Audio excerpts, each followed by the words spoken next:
ரீசெண்டாக பழனி போயிருந்தோம் இல்லையா, வேல் வாங்கிட்டு வந்திருந்தேன். அப்படியே வந்து வெற்றிலை தீபம் போடுறதுக்கு வேல் வச்சு இந்த 6 விளக்குமே வாங்கிட்டு வரலாம், நேரில் பார்த்து வாங்கினா நல்லாயிருக்கும் அப்படின்னு எனக்கு ஒரு ஆசை. சரின்ட்டு பார்த்துக்கிட்டு இருந்தேன். அப்புறம் பார்த்தா நம்ம பச்சை கற்பூர விளக்குமே இருந்துச்சு. எங்கள் வீட்டுக்காரு எது எடுத்தாலும் ஒரு விளக்கு மட்டும் வாங்கிக்க, ஏற்கனவே பூஜை பாத்திரம் நிறைய சேர்ந்துருச்சு அப்படின்ட்டாங்க. அதனால் நான் வந்து பச்சை கற்பூர விளக்கு மட்டும் எடுத்துக்கிட்டேன். ஒரு வேல் ஒன்று வாங்கிட்டு வந்திருந்தேன். இன்றைக்கி பூஜை பண்ண வேல், அந்த வேல் ரொம்ப சூப்பராக இருந்துச்சு. அதே மாதிரி வந்து ஓம் விளக்கெல்லாம் சைஸ் வாரியாக இருந்துச்சு, சின்னது பெருசு, நல்ல பெரிய பெரிய விளக்குமே இருந்துச்சு.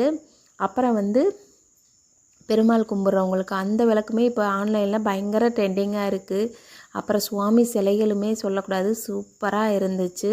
அடுத்து வந்து மயில் விளக்கு, இந்த விளக்குமே செம்மையாக இருந்துச்சு. அப்புறம் திருவாச்சி விளக்கு, நிறைய கலெக்ஷன், புது புது கலெக்ஷன்லாம் இருந்துச்சு. இதெல்லாம் வந்து 2-3 வருஷம் ஆயிடுச்சுன்னாங்க. ஐயனை பாருங்கள், திருவாச்சி வச்சு மயிலோட செம்ம அழகாக உட்காந்துருக்காருல, க்யூட்டாக இருக்கார். எல்லா வித விளக்குமே இருந்துச்சு. அதே மாதிரி இந்த வேலுமே தொழில் ரீதியாக வச்சு சாமி கும்பிட்டோம் அப்படின்னா ரொம்பவும் விருத்தியாகும் அப்படின்ற மாதிரி சொல்லியிருந்தாங்க. எல்லா விளக்குமே செம்ம வெயிட்டாக இருந்துச்சு. நம்ம கடையில் போய் வாங்கினோம் அப்படின்னா நல்லா நம்ம கையில் தொட்டு பார்த்து என்னென்ன டிசைன் பிடிக்குதோ அந்த மாதிரி வாங்கிக்கிறலாம். அணையா விளக்கு, சேவல் வச்ச வேல் எப்படி இருக்குன்னு பாருங்கள், செம்ம சூப்பராக இருந்துச்சு. அதே மாதிரி இது வந்து பிரதோஷ விளக்கு, ரொம்ப சூப்பராக இருக்குது பாருங்கள். சிவனை கும்பிட்றவங்களுக்கெல்லாம் இந்த விளக்கு வச்சு சாமி கும்பிட்டா செம்மையாக இருக்கும். அவ்வளோ வெயிட்டாகவும் இருந்துச்சு.